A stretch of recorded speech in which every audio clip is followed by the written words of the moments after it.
Hey team, welcome back to our channel. Today we're going to dive into a super interesting topic, and that is conjunctions. Now, I know this might sound like a big word, but don't worry, I'm going to break it down and make it really easy for you to understand. So what are conjunctions? Well, they're like the glue that holds sentences together. Imagine you're building a puzzle. These little words help fit all the pieces perfectly, so your sentences make sense. And so, a conjunction is a word that connects words, phrases, or clauses in a sentence. And it acts as a bridge, joining different elements to show how they relate to each other. And they play a crucial role in forming structured sentences, such as addition, contrast, or sequence. And they help us convey complex ideas by linking individual parts together, making our language more organized and comprehensible. So let's take a look at some examples.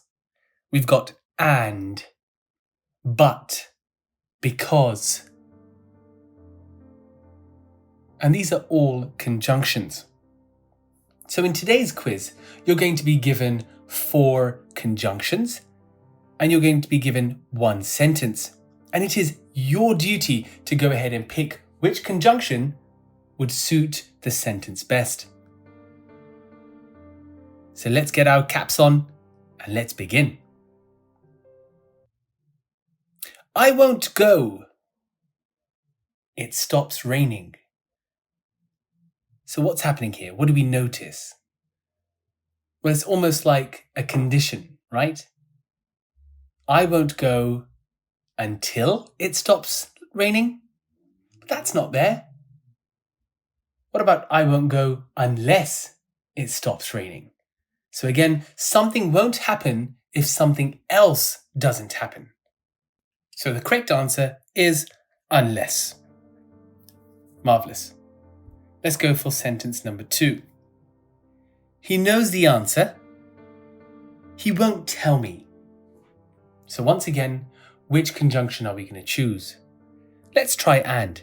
He knows the answer, and he won't tell me. He knows the answer, since he won't tell me. He knows the answer, but he won't tell me. And finally, he knows the answer, nor he won't tell me. So what do we think? Well, if you chose but, you definitely got the correct answer. Remember, but introduces an element of surprise or disbelief. So this person doesn't know the answer. Hence, they're stating, he won't tell me. And the reason why it's not and is because they are two opposites. Won't tell me, but he knows the answer. Okay, with that in mind, let's go ahead and dive into the next question. Peter, Mary both like strawberry ice cream. So it looks as if they both agree on something. So what would we say? And. Peter and Mary both like strawberry ice cream. So again, the key word here is both. So again, remember, a conjunction is a word that connects words, phrases, or clauses in a sentence. Okay, let's go over to the next question. The employees were thrilled. Their rights had been recognized by the court.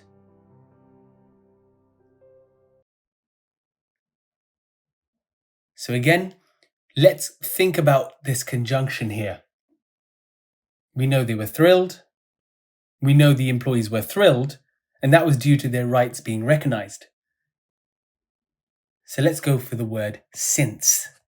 The employees were thrilled since their rights had been recognized by the court. So let's give another example. He has lived here since he was a boy. So since is used as a preposition. Let's go and give you another example. He left last night and I haven't seen him since. And again, since is used as an adverb. So I completely understand if you didn't choose since, as there are different definitions of it, as it can be used in different contexts. But in this instance, it is acting as a conjunction. Okay, let's go ahead and move into the next question. He can speak English. His accent is not very good. So he can't do something really well. That is what the sentence is relaying to us.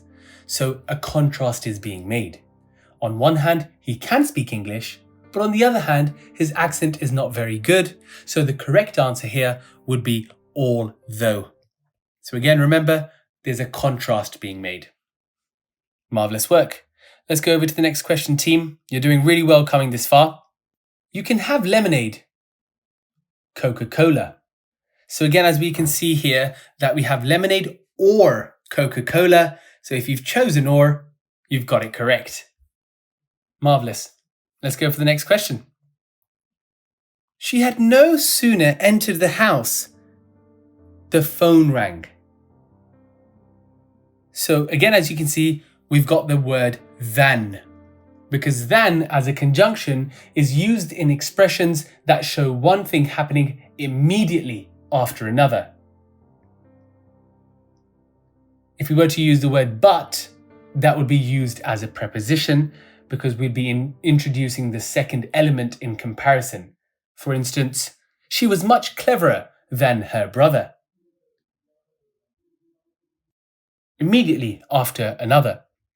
So for that reason, we're going to go with than.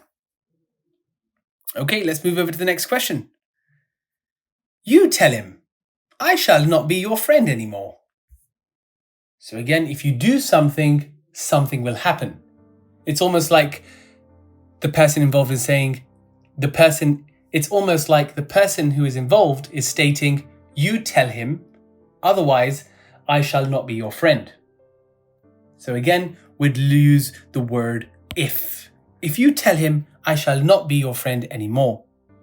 So remember, as you go about your day, take a moment to notice how conjunctions are at play in conversations, texts, and even your favorite books. It's quite easy when we speak with one another, but really try to understand what you are saying. Okay, let's go for the next one. He was picked for the job. He spoke German. So again, if we relay this question and switch the order, he spoke German because he was picked for the job. So again, you can see that's why he got the job, because he spoke German. And that there is our answer. I hope that was clear. Let's dive into our final question, team. He doesn't want to do it. And do I? So again, you can see they both agree on something, as we have the word and. So for this one, it's going to be nor. And nor is used before the second of two or more alternatives. As you can see, the first contains a negative, he doesn't. And that would be neither or not. And to show that they are both untrue or both do not occur. Hence, we say he doesn't want to do it and nor do I. So again, remember, the first contained a negative, such as neither or not, and that shows that they are both untrue. And that's a wrap for today's exploration. We hope you've gained a clearer understanding of how these linguistic marvels work and how they contribute to the beauty of our sentences. Like I said before, notice how conjunctions are at play in your conversations. Thank you for joining us, and be sure to hit that like button if you found this video helpful. And we've got a little game here for you as well. We've got numbers from 1 to 21. So let's see if you can write 21 different sentences with different conjunctions. So don't forget to subscribe for more grammar insights and language tips. Until next time, keep crafting your words with the magic of conjunctions. Happy learning!